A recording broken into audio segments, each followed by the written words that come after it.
the Lord answers this expert of the law, taking from the expert's own point of reference that very law. He does not do what perhaps the experts wanted him to do, go into the minutiae of the details. He went straight to the point.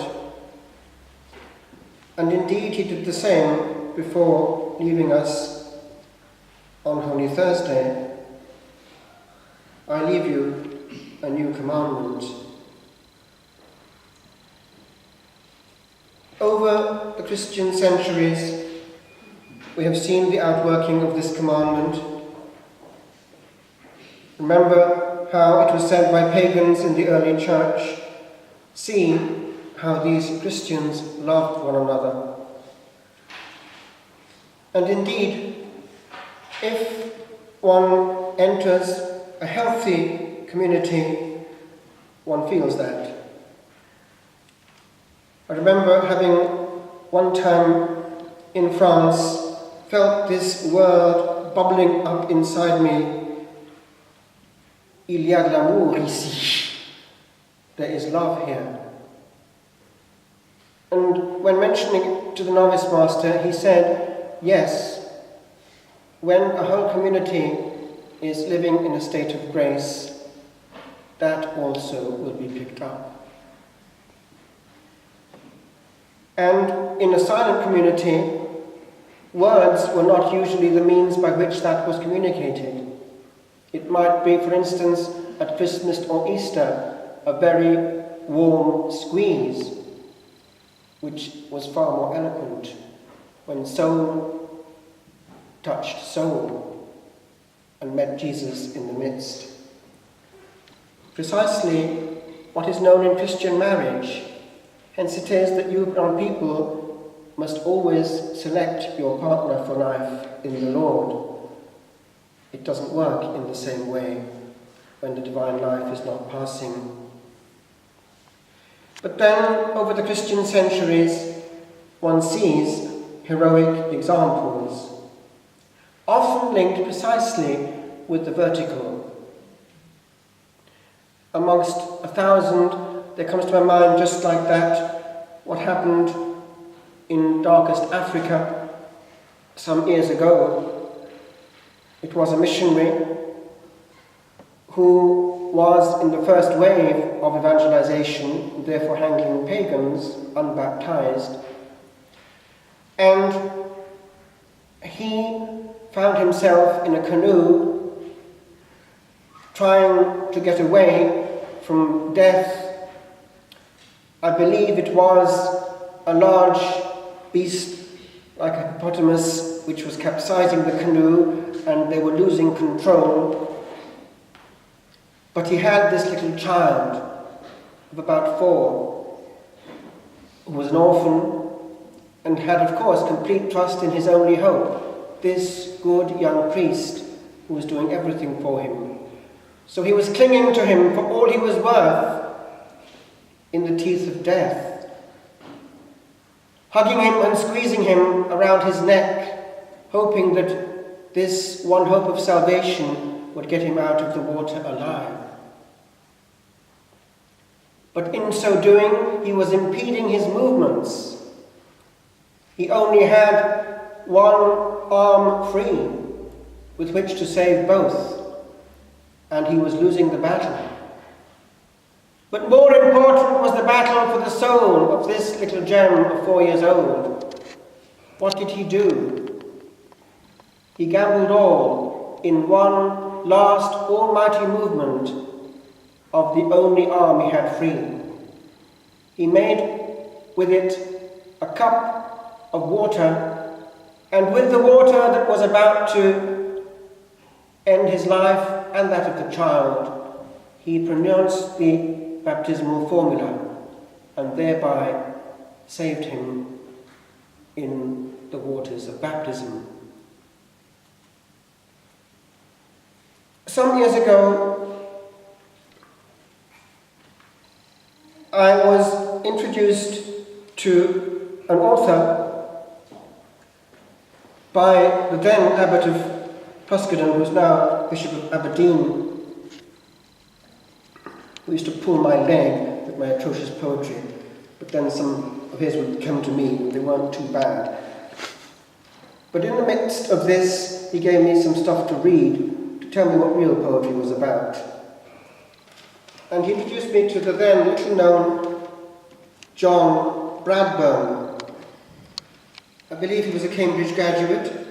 I understand also that he tried his vocation at Greenwich, where I wanted to enter when I was in school, close to our house, Benedictines. But he was, for quite a while, a bit of a vagabond for God. However, he made it.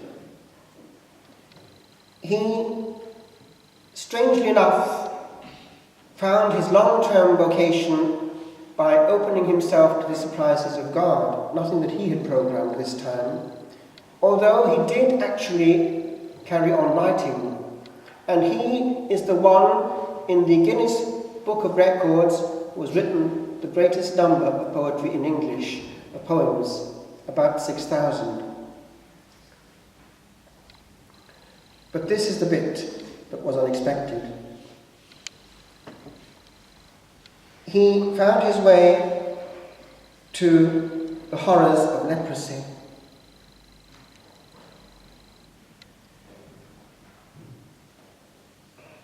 It was a time of violence. We're talking about the old area of South Africa, Rhodesia, Zimbabwe, all that drama, which was very unsettled at the time. And in 1969, he found his calling in the run-down leper colony of Mutemwa. Bradburn had asked a Gurkha comrade, John Dove, if he knew of any African caves where he might pray, so that was his program. Dove took him to the Mutemwa leper colony at Mutoko, 90 miles away from Salisbury, where others had rejected the 80 cruelly maimed lepers. Bradburn embraced them and made his home among them, eventually becoming the warden of the colony. Before he arrived, the lepers were treated as outcasts, forced to wear bags on their heads to hide their disfigurement whenever any able-bodied visitor arrived. In contrast, Bradburn prayed with them. Notice vertical and horizontal together. Drank with them and slept alongside them. He bathed their wounds, cut their nails, shooed away the rats that hounded the colony, and when they died, buried them with dignity. He built them, notice again, vertical and horizontal, a small church, and wrote each leper a poem. With his fine voice and classical education, he even taught them to sing Gregorian plain chant in Latin. Even today, the colony plays his music, beaten out on drums by lepers with no hands. And every year, tens of thousands of people turn up at the colony for Bradburn's memorial mass. In 2009, on the 30th anniversary of his death, a mass commemorating Bradburn was held at Westminster Cathedral. Now this is getting close now to the top. But in 1973, his actions were not so warmly received. The Leprosy Association, which ran the colony, took against Bradburn's caring approach. It preferred to refer to the lepers by number rather than name. Always learn a person's name. It makes a huge difference. And thought Bradburn's decent food provisions for them were too generous. When the association threw him out, he only moved as far as a nearby tin hut just outside the colony's wire fence, with no water or electricity, and continued to tend the lepers. Here, he lived for 6 years, denying himself everything except food, water, and prayer.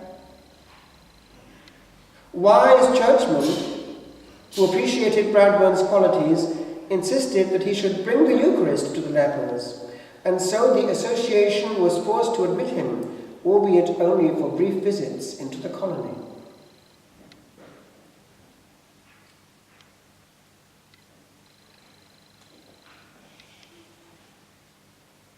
And then, just as Bradburn had found his ultimate meaning in life and his permanent home, the Rhodesian Bush War took it away.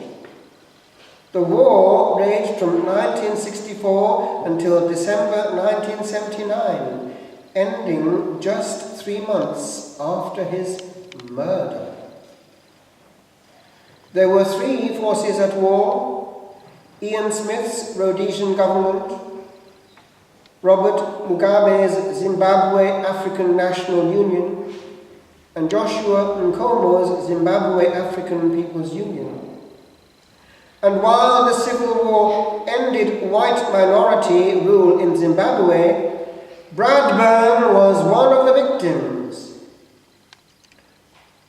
A holy man tending to the sick in a remote corner of the country should have been immune from this conflict. But in the chaos, the madness and malice of civil war, he was considered somehow some suspect, and his fate was sealed. Before he died, Bradburn said that he had only 3 wishes: to help lepers, to die a martyr, and to be buried in a habit of the Franciscan order. He achieved all 3. Now it seems this exceptional man will also become a saint. I spare you the details of the martyrdom. It was horrific. It's beyond description, and I can't quote it in the sermon, and you won't even imagine it.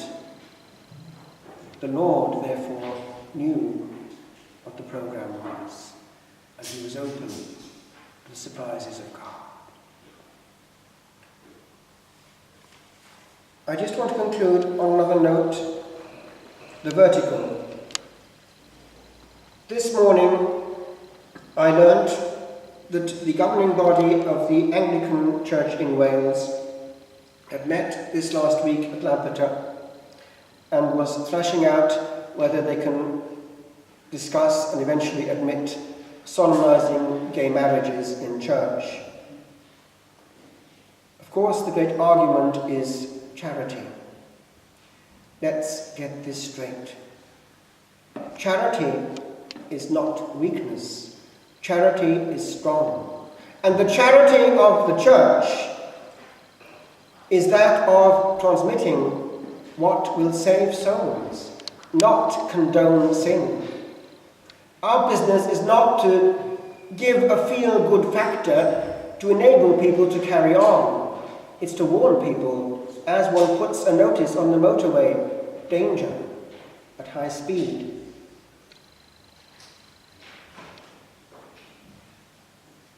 If we do not proclaim that certain things are leading to damnation, we are responsible, and it's a complete misunderstanding of charity.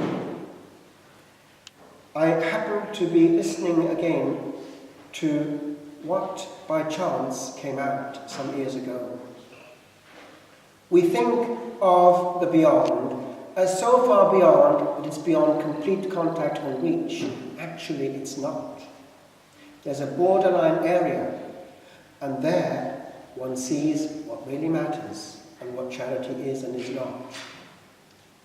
Do you know that some years ago there were two races on the planet. One was to conquer space. The other, less known about, was to conquer the deepest level underneath.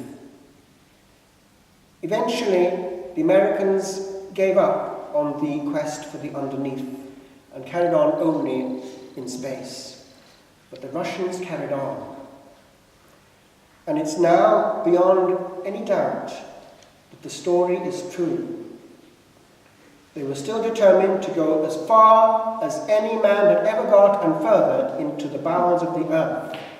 And as you know, at the ends, the earth is slightly more flat. So if they go towards the North Pole and drill, it's closer to the middle. And they were there in Siberia, and with these very powerful instruments going down and down and down and down and down, and at a certain point, something happened. The massive drill went completely out of control, indicating that they'd reached beyond solid matter. And at that point, they put down these very sensitive instruments to detect movements of tectonic plates, to see what the situation was geologically. And what was their surprise when, for the time that it could still be unmolten, it's about 30 seconds until it melts, they were able to detect what turned out to be, first of all, one cry, and then millions of cries. The sound of hell. And Russian divers were also going to the deepest parts where you can possibly get, and each time they got to vents on the ocean bed, things started to happen. Very strange, intelligent creatures able to consume them, changing form, disguising themselves as one of them, and huge quantities of heat. And this same phenomenon, cries, so far piercing the waves underneath that they fled and did not want anything more to do with it. The deep sea divers. You don't believe me, do you? Check for yourself. It's out there. Of course, it's not meant to be known. And whose interest is it that nothing should be known? And whose interest is it that nothing should be known about the consequences of sin? This is reality. Sin is a distraction to make sure that we're not ready for it. I just conclude by giving you what I wrote yesterday, sobbing in my heart that no one realizes that actually it does exist. And out of 2 souls per second going into the beyond all the time, hardly one has been warned. It's real, it's everlasting, and charity is not soft.